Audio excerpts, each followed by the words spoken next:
Bismillahirrahmanirrahim. Assalamu alaikum. We have to do two surahs of the Quran. Uh, Surah number 110, Surah Lahab, and Surah al-ikhlaas. We write it in two ways, Surah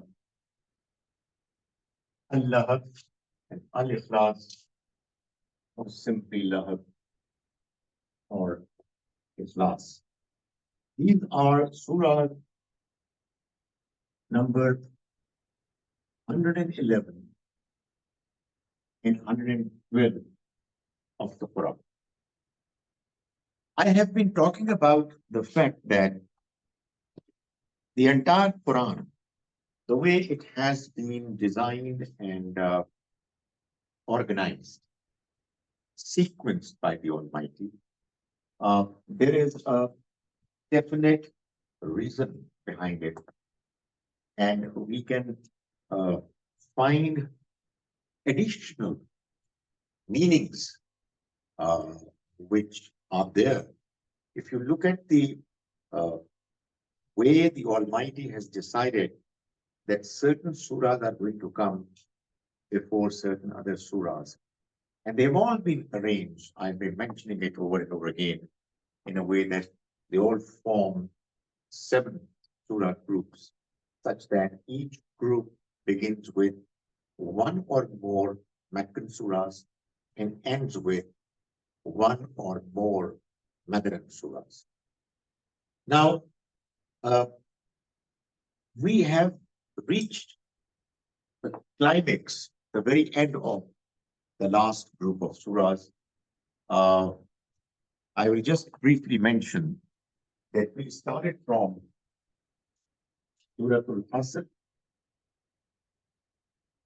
and Al-Humaza, which are 103, 104 surah. Then we did Surah Fil and Surah Quraysh, which is Surah 105 and Surah number 106.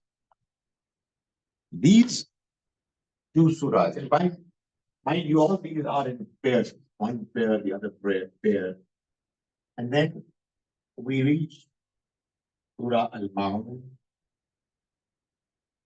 and Al-Kawthar. 107 and 108. Then the last time we did Surah Al-Kafirun and Surah Al-Nasr. Surah 109 and 110. We therefore have done as yet 5 surah pairs, and each pair has been designed in a way that the 2 surahs appearing in the pair are giving meanings which, when put together, give you an idea of a bigger picture, deeper meanings. So here we knew that the Almighty mentions the fact that all these people who are being provided with the Almighty's message are doomed, except those who believe properly. And here, those who were doomed, their character has been mentioned. Surah Fil, the Almighty is telling these very people who were doomed that they are going to be doomed, not because of the fact that they're accidentally passed on the wrong side of the divine. The fact of the matter is that they saw the sign of the Almighty in that the house of God was being attacked by a tyrant military ruler, and despite the fact that he had a large army, it was a very feeble, weak resistance that enabled the house to be protected. And then the same people who witnessed this incident, all their elders, they have been informed, they have been told that, because of this house, you are enjoying such facilities which people in the surrounding can't even imagine of. You travel and your traveling caravans are protected. This provides you with trade. This provides you with security. And with trade, you have food. Whereas there is hunger, famine in your surrounding. There is insecurity in your surrounding. So the people of Quraysh, the people of the tribe of Prophet Sallallahu Alaihi Wasallam, they are informed that, look here, these blessings of the Almighty, they require you to expect you to worship the Lord of the house that has been able to provide you with such protection. And then the next two surahs, first Surah Al-Maun mentions the character of the entire leadership of Quraysh in general, and one person in particular who has become very prominent in a later surah, that these people who are custodians of the house of God, they become so mean. They have degenerated so much that they push the orphans instead of helping them out, instead of protecting them. And they pray, but their prayer is show off, is show people. And it's devoid of the true spirit. And when they are asked to help out somebody, even a small item of very little value, they refuse. This is their character. How can they be eligible to protect this house? How can they continue to enjoy the status of the people who are the custodians of the house of God? Therefore, O Prophet, we have given you this house. Al-Kawthar, the place where there is abundance of khair. Abundance of khair. This abundant khair is actually the house of God, whose, call it, spiritual extension is going to be witnessed on the day of judgment in the form of a pond that is going to be called Al-Kawthar. But that is going to be the reflection of this house, where people go from different parts of the world to worship the Almighty, and this worship of the Almighty and His remembrance enables them to be able to get the kind of blessings whose physical manifestation is what people are going to enjoy in the next life. And then after this is declared, they are going to be now deprived of this house. And the Prophet ﷺ is going to get the responsibility of taking care of the house, he and his companion. The next surah says that these people are now gone, they're doomed.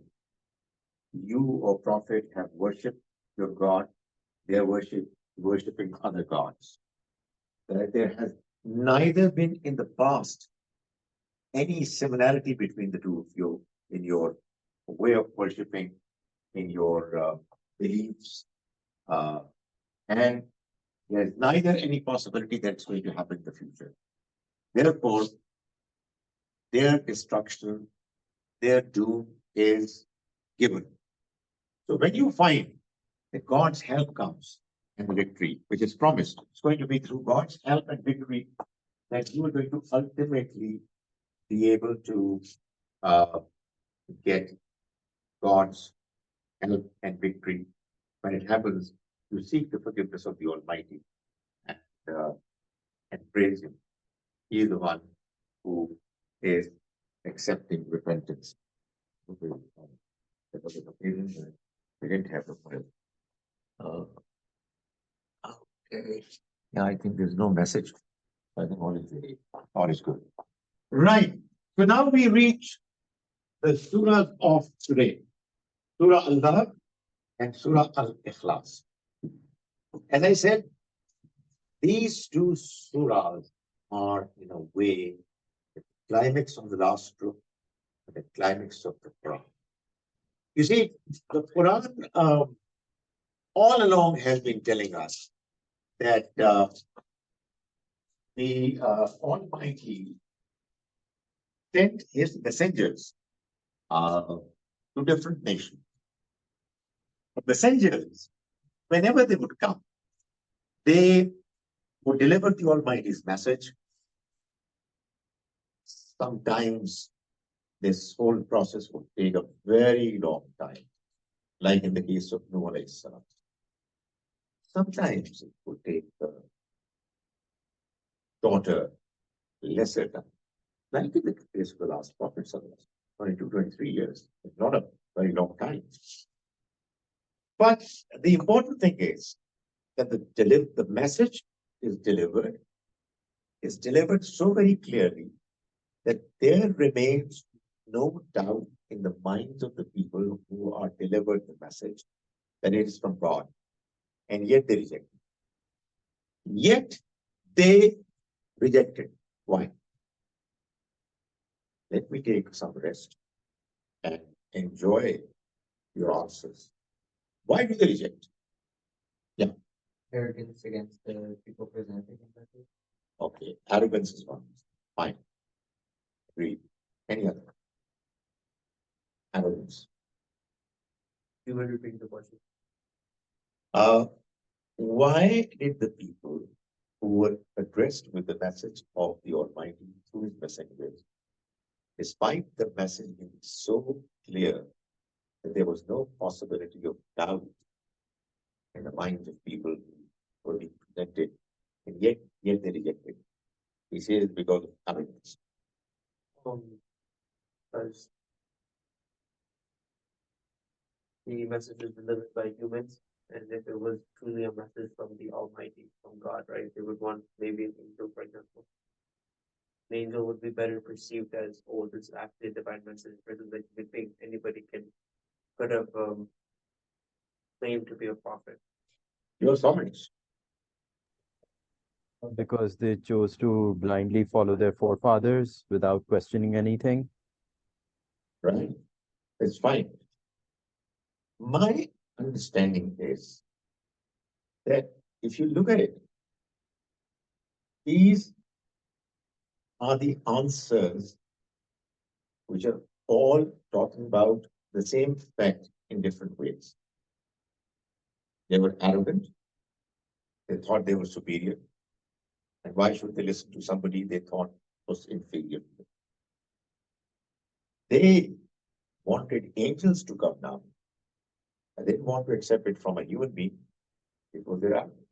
Why should we accept the message from a person like us?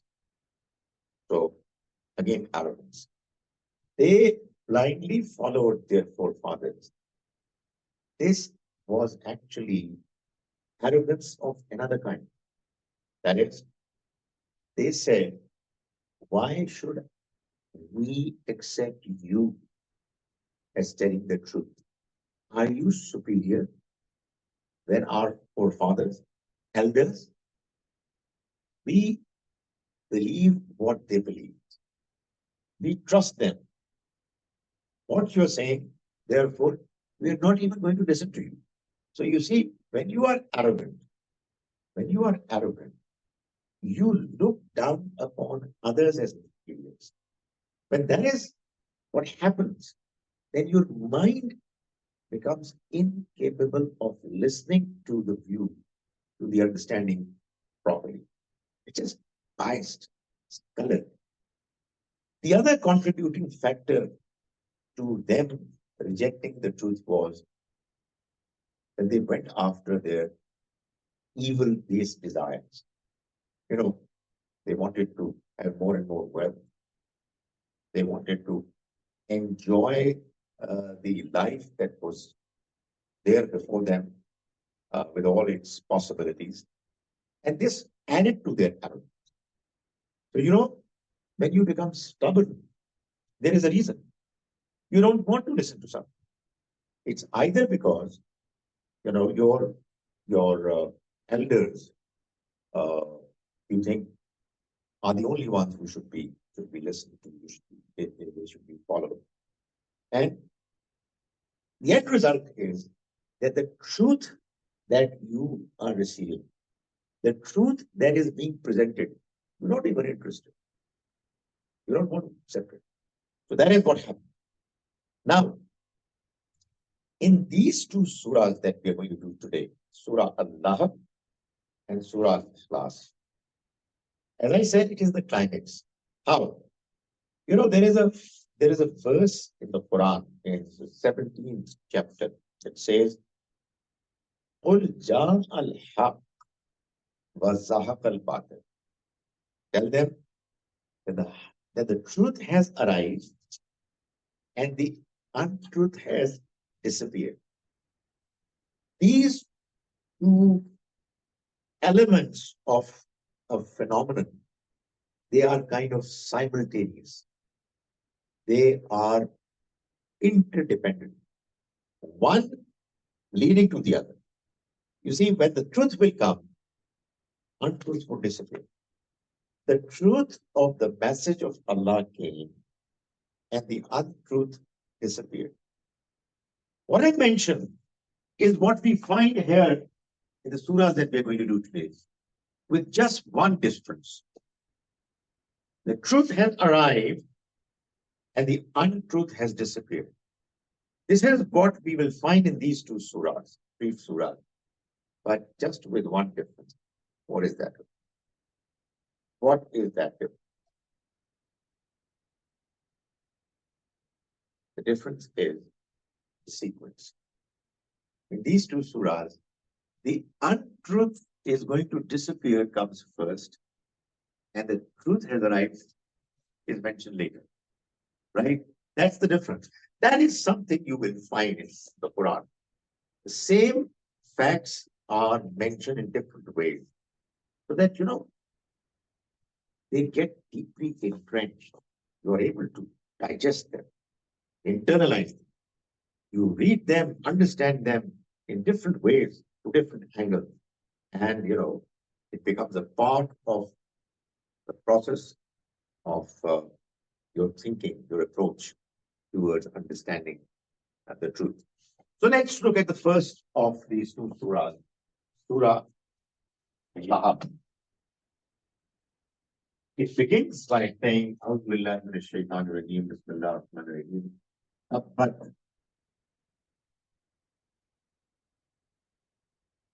Yada Abi Lahabin Watab. Yadun is hand, one hand. Two hands is Yadane. In Arabic, when you say something two, Rajulun, one man. Two men, Rajulani. Right? Baitun, a house. Baitani, two houses. By the way, you must learn Arabic as well. Quranic Arabic. About it. You start understanding the Quran directly through its Arabic. Wow, brilliant. So I just out of this world. You'll start coming to budget prayer because you'll be eager. And you must listen to the Quran directly. So Tabbat, broke.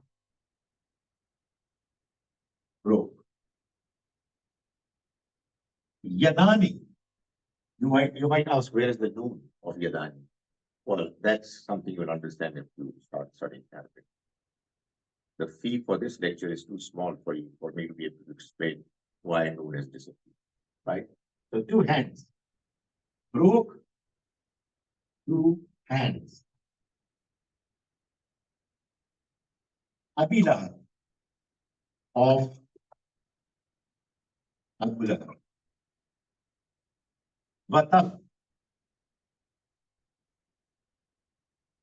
And he was destroyed too. or he too was destroyed? Any questions? Any problem? No question. No problem. Yeah. Who broke his hands and in what sense were they broken? What sense they were broken? And even if they were broken, so first the hands were broken and then he got killed. Is it that we are being informed that it so happened that come on, Trish, his two hands were destroyed. And then he too was destroyed. Is that what is being given to understand? No. In Arabic, like in our languages as well, other languages too, you sometimes, when you say the two hands or expressions similar to it, you actually mean your support, your following, people with you. So Abu Lahab was the leader. He had a clan. He had a following. He had a support. He had companions. They got destroyed. And he too. He too. It's all past. Are you getting me? It's all mentioned in the past. Abu Lahab's two hands, Abu Lahab's companions, they got destroyed. But Tab, and he too. It's in the past. And it's a Meccan surah. It's talking about something that is going to happen in the future. What is this? Something that has not happened is mentioned in the past tense. I mean, it should have clearly said, like it said here, إِذَا جَاءَ نَصْرُ اللَّهِ, when God's help comes. That's in the future. But it says, destroyed. Why? Why? You will find in the Quran quite often that certain realities that were to appear in the future have been described in the past tense to mention the certainty of them happening, to express the understanding that what is being mentioned is as if it had already happened. It is so certain, done in the plans of the Almighty, is done. It's only a matter of time, right? That is what the Quran mentions sometimes about the life hereafter as well. It's done. They have been consigned to the hell. That is, it's just going to happen. The decision has been taken. So here this first verse says that the two hands of Abu Lahab broke, and he was destroyed too. Right? That's the first verse. This is what? This is a prophecy. The Almighty is mentioning something which was to happen in the future. He has prophesied that these people, the leaders of Quraysh, strong people who are ridiculing and rejecting our messenger and his companions, they're doomed. Same thing that we mentioned here. Al-Asr, innal insana lafi khusr. What is the proof? Proof is the time. The stories of the earlier messengers. When Pharaoh was drowned, when he opposed Musa alayhi salam, why would not the Pharaoh of the present times, Abu Lahab, not be destroyed? The means are going to be different, but the end is going to be the same. Right? That's the first word. Ma agna. Ma agna. Anhu. Ma agna anhu means it did not help him. It did not avail him. What? Something that is going to come later. It did not help him. What did not help him? Malu. This is what you know is wealth. His wealth did not help him. Wama kasab. Wama kasab. And what he earned. You see what the Quran does is, that if you care to read it carefully, to begin with, you will be confused. Probably some people might be disappointed. What's going on? And is it not an unnecessary repetition? That his wealth did not come to his rescue, nor what he earned. I mean, what did he earn? Wealth. It has been already said. So why is it coming again? Isn't it? You all have Surah Al-Lahab in your memory. Have you ever thought of it? Why is the same thing mentioned again? Why? It's because they're not the same. It's because they're not the same. You know, in the Quran, what you earn doesn't mean wealth. It means your deeds, good deeds, the deeds that are going to be converted into wealth, currency in the next life. The Almighty says what you earn, in your understanding, what you earn in this life is not an earning. It's not an earning. It is actually God's bounty that you search for. Have you ever imagined? Have you ever thought about the fact? I'm asking you a serious question. Have you ever thought about the fact that there are some people who are filthy rich? And when you meet them, you find them not extraordinary. And there are some people who are outstanding, brilliant, and they're hardly anything who are dependent on. Well, obviously, there's something to it which has to do with the efforts and planning of humans, but that actually is playing a very small role. It is Allah who enables some people to get opportunities which are not available to others. So you search for the bounties of the Almighty. You don't earn. What you earn is only one thing, your deeds. Those are yours. Those are yours. You cannot be forced to do good deeds. Well, you might say that we are forced. I mean, we have been forced to come to this class. So, we've been forced. No, sorry. If you have been forced to come to this class, is it not your good deed at all? It is at least zero, if not negative. Good deeds are what you intend, and then you do them properly, right? So, you might ask, what do you mean? What do you mean? Did Abu Lahab do good deeds? Well, yes. Where is it mentioned? Here. He used to say prayers.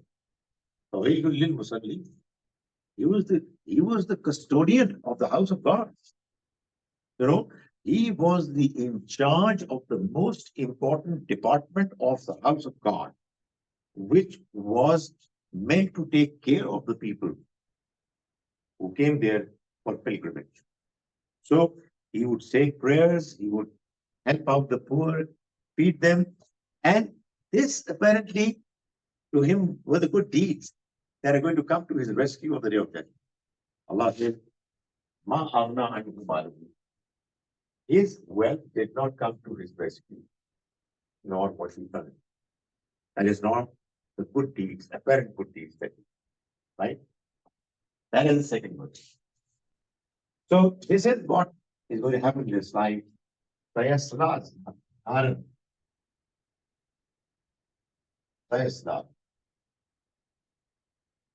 Very soon, very soon, he will be thrown, consigned to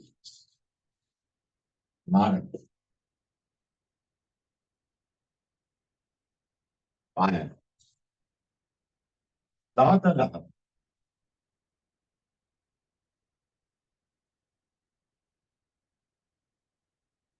Zata is comprising of, consisting of. He is Zul Mal. He is the one who has Mal, possesses Mal, wealth, right? So Zata Lahab is going to be thrown, consigned to a fire of flames, right? This particular word, Lahab, flame, is in particular very significant. Why? Why is it significant? Sayasla Naran Zata Lahab, he will be consigned to a fire which will comprise of flames, Zata Lahab. Why is this word Lahab in the context of this surah significant? Because Abu Lahab is called Abu Lahab. His name was Abdul Uzza, but he was called Abu Lahab. His face and cheeks were white, reddish white, like flame. And that is why he was called Abu Lahab. You know, that is the name that he was known by because of his impressive appearance. That man is going to be thrown into a fire of flames. Right? وَامْرَأْتُهُ. وَامْرَأْتُهُ.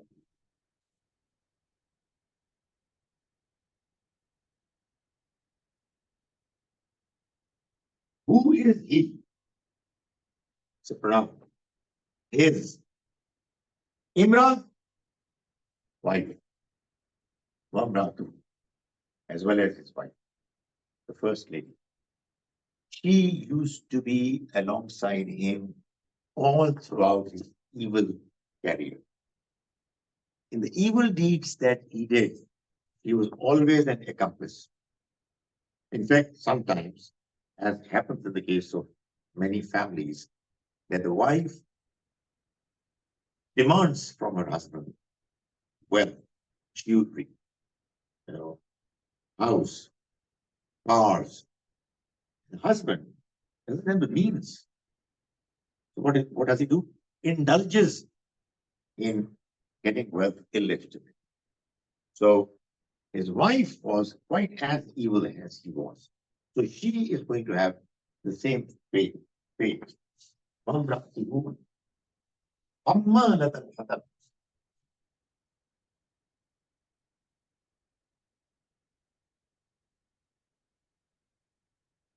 You would normally find the translation of this particular part of the verse suggesting that Ammanat al-Hatab is describing his wife, the bearer of fuel. No, that translation is not possible because of this Fatha, Zabar. Had it been Zamma, Ish, then the translation was right. That this is describing this lady, who she was. But here it means, and his wife is going to be carrying her own fuel. That is, when she will be thrown in the fire, she'll be carrying her own fuel, which is going to add to the intensity of fire. Which really means that it's going to be her own misdeeds that are going to cause her to burn. In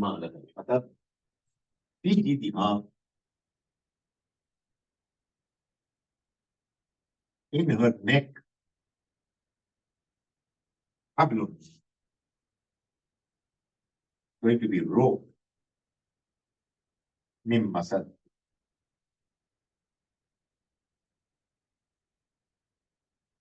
from the trunk of the date tree. So, the slave girls used to have those ropes, which they would use to be able to carry the load of wood of fuel on their heads. And this lady, first lady, would give them instructions, orders.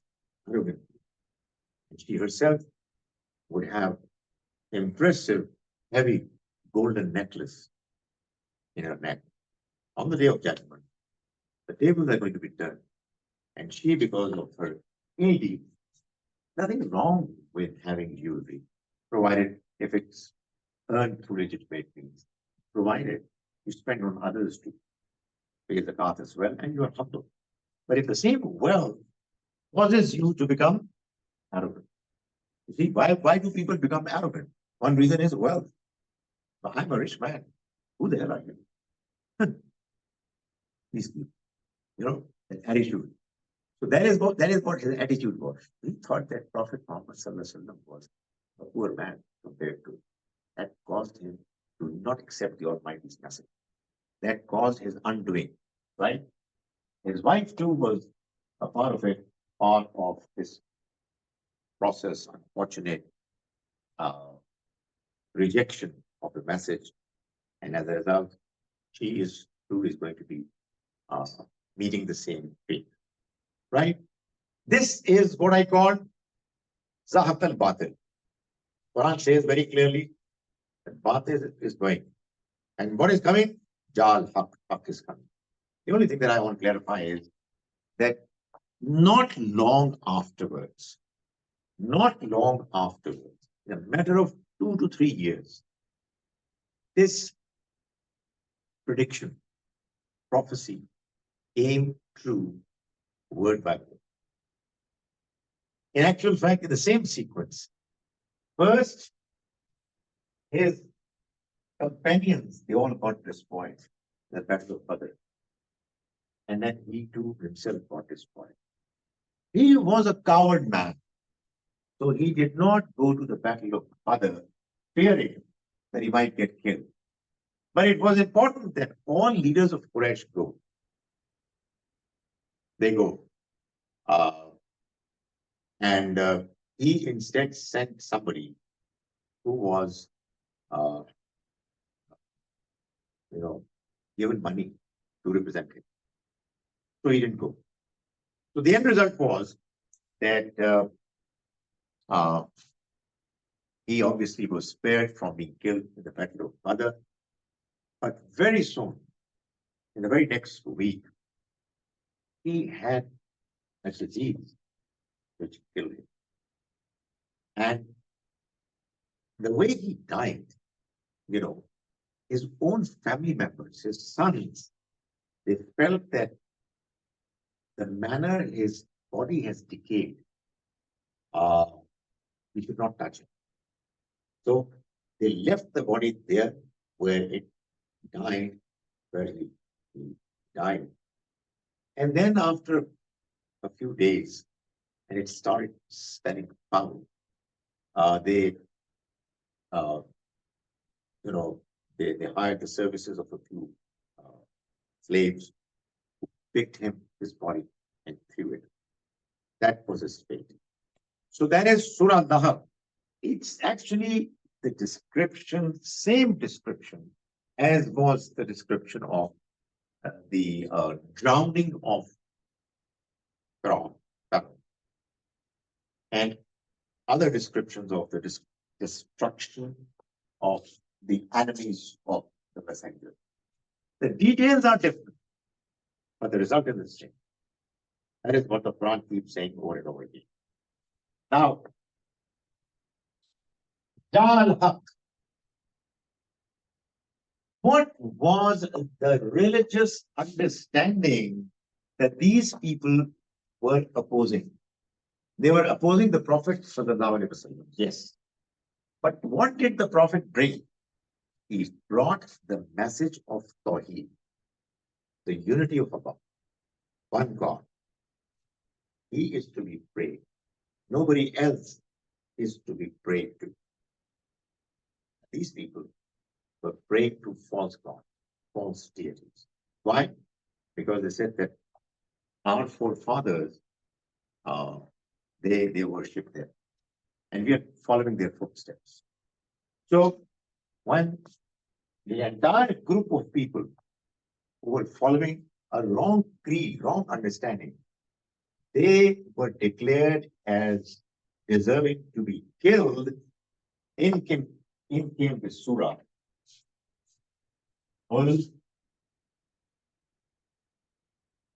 Allah Ahad.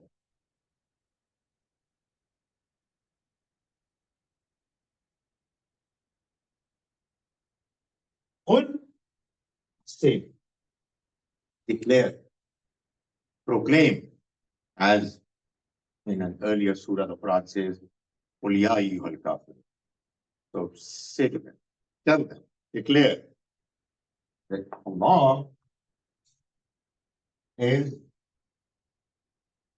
unique. Allah is one. No, that's not the concept. Allah is one. Yes, He is unique. Allah is the one who, in His being, has no partner. He is unique. You know, have you ever thought of this world and its creation? There has to be somebody. There has to be somebody who created this world and who himself was not created.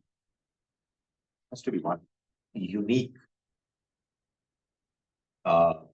being that has no partners, has no rivals. Nobody is like him. That is Allah. Right? So tell them, Allah Ahad. Allah is unique. Allah is that one who is the creator in a way that He Himself has been there forever since. Our words, our language falls short of describing it. There was nobody before Him. He has been there ever since. I think it's a good word, ever since. But honestly, our mind stops functioning. He was not created by Him. What going now? He's unique. Allah Samad. Now, when you say He's unique, it creates a problem. That, great. He's high. He's big. He's extraordinary. Unimaginable. Amazing. The end result is that there is an impression in the mind that gets created. He is unapproachable. He's unique. So you can't approach him. That is why people indulge in shirk. Ascribing partners. It's great. I am too ordinary, a mortal, to be able to imagine that I can approach God. I can contact Him. So let me approach somebody who is great compared to me and is good enough to be able to approach God. I'm going to approach Him. That is what gives way to shirk. That is why people ascribe partners with God. So the Almighty mentions, although He is unique, Allah Samad. He is the one who is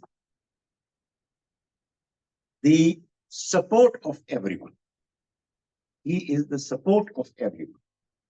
Samad, it is said, is a rock behind which everyone takes protection. So Allah is the one who, although is unique, He is the one who protects everybody, supports everyone. All that He has created is continuing to survive because of the support that He's providing. And He is so unique that Lam Yalid, He did not give birth to anyone. He is neither the father of anyone. Walam Yulad, nor is He the son of anyone, nor was he born to him. So he is neither the father nor the son. Lam yalid wa lam yulad. So he is unique. He is someone who is different from everyone. So shirk, ascribing partners with God, was done by people either by seeking protection and help from others, beings, deities, false gods other than Allah. So he says, Allah Samad. He's the one who protects, provides. And some other people, they ascribe partners with God, with Allah, by uh, imagining, by claiming that he has children, like Christians do, some, like the polytheists of Makkah did, daughters. Or Al-Lahab, he was born to somebody, again, the same understanding as Christians sometimes say, Jesus is the son and the father. No, there's no chance. He is neither the father of anyone nor anyone's son. Because this whole process of father, son, creator, created, it stems from the idea that, well, you can't understand. How can you understand this entire creation? Because obviously, somebody who created it had to himself be created as well. Quran says no. He's unique. He is someone who did not need any creator. He was not born to anyone, nor anyone was born to. وَلَمْ يَكُنْ لَهُ كُفُوًا أَحَدٌ. وَلَمْ يَكُنْ. And there is لَمْ يَكُنْ لَهُ, who is his كُفُوًا. Kufu. Then what is kufu? Same level of the same status like him. There's none who has the same status, who can be described as at par with God. Nobody. You can't imagine anyone coming anywhere near to the Almighty, either in whether it's in his physical being or his attributes.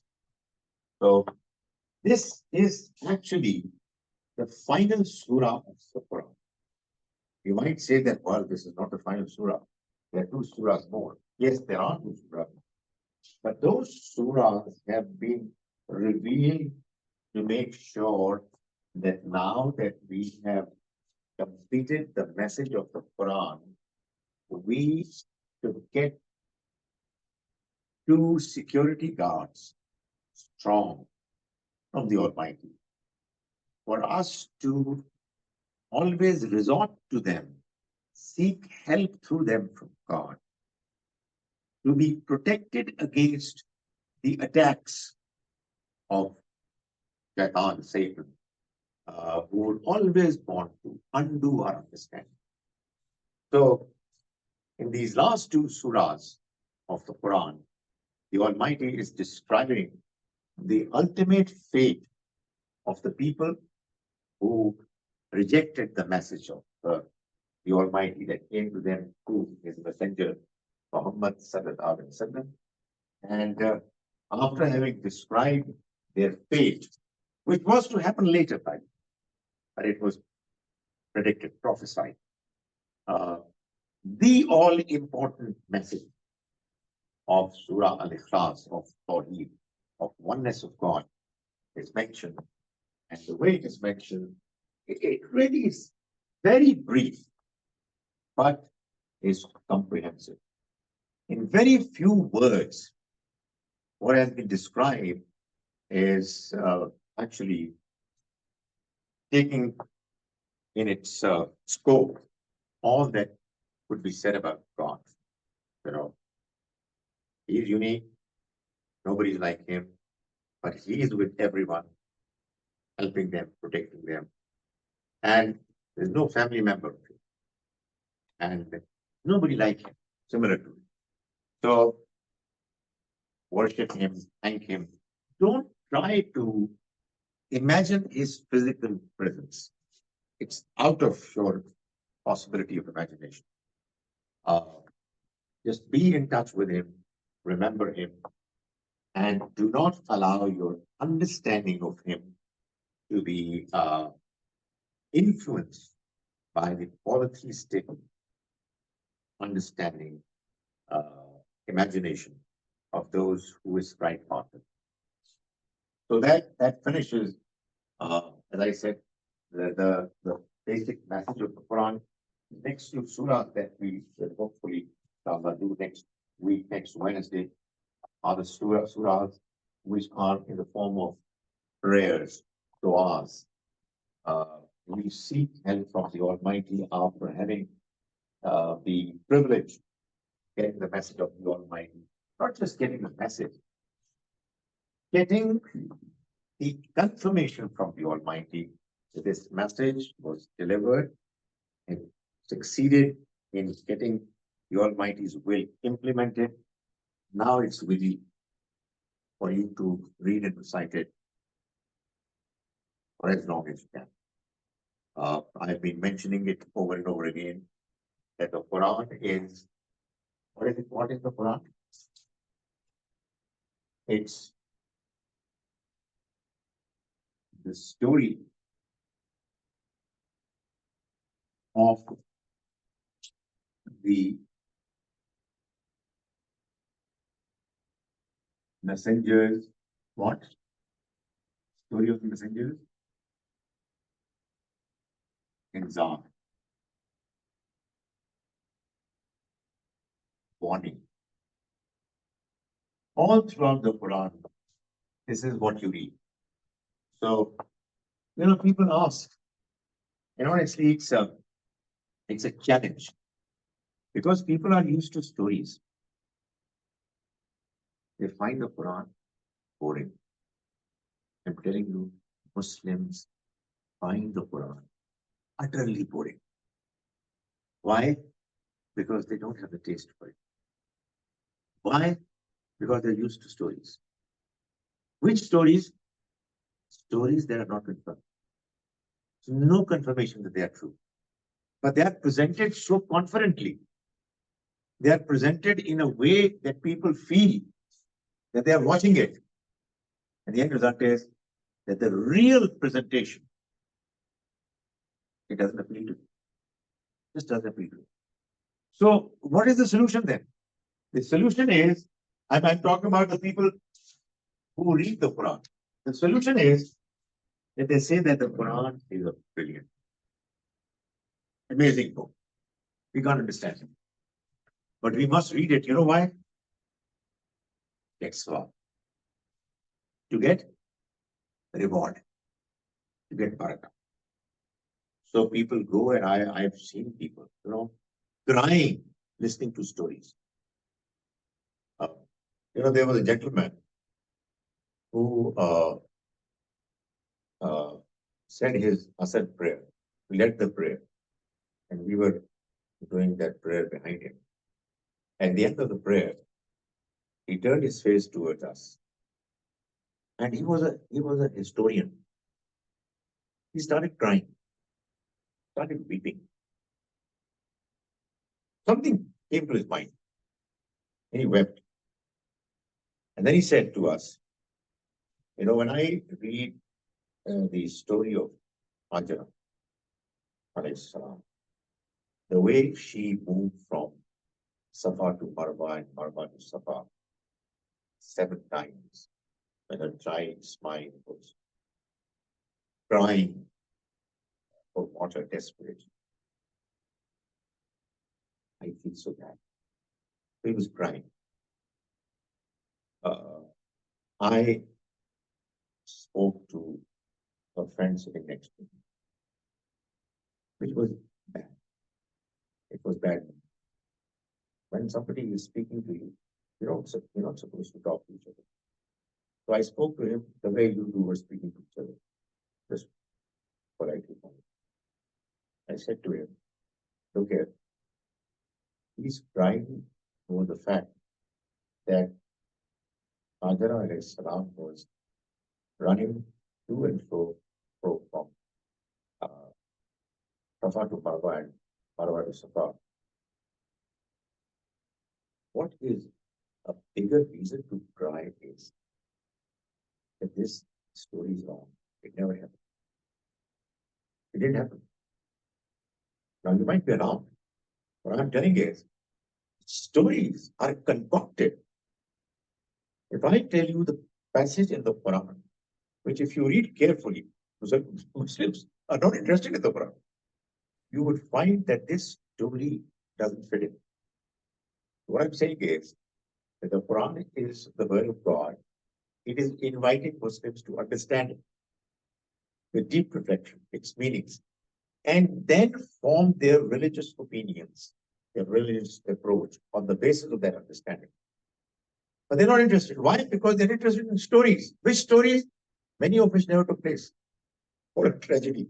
What a tragedy. It's like, somebody tells you that in order to lead our lives, let's start watching movies and dramas. Well, okay, I mean, watching movies and dramas sometimes is okay. It's a recreation. But if you start believing that what's there, it really means that you don't even realize that it's all concocted. There is a producer, there is a director, there are actors, there is a script writer, and you are imagining that it all happened. Nothing happened. This is what happened. This is the reality, the message of the Almighty. Each word is from God. Each word is protected. Not just words, but their sequence as well. But honestly, as I said, the last two surahs that we are going to read, inshallah, are meant to seek the Almighty's help for us to be protected against Shaitan's onslaughts, to stop us from reading and understanding the Quran. Because he's going to try his best. What I'm saying is, unfortunately, he has been successful. But because reading and understanding of the Quran is not what Muslims are interested in. They are interested in stories. Stories excite you. One event and the next event. Here, what the Almighty has done is just briefly mention Surah, the Battle of Badr. Here, mentioned they're going to be destroyed. Finished. That's what the Almighty is interested in telling. They're going to be destroyed. Why? Because He wants you to understand it. You're reading it over and over again. Each time you read, you understand. This is what actually happened. And this is what He has described for us to be able to learn lessons. What lessons? That is what you must ask. That is what the Quran wants us to do, to reflect. What lessons? Al-Lahab was destroyed, finished. No, they're deep lessons. These are not our masjids, Azan, but let it be our masjid Azan. Let this particular statement last it. So, inshallah, we will do the last two surahs the next session. Assalamu alaikum.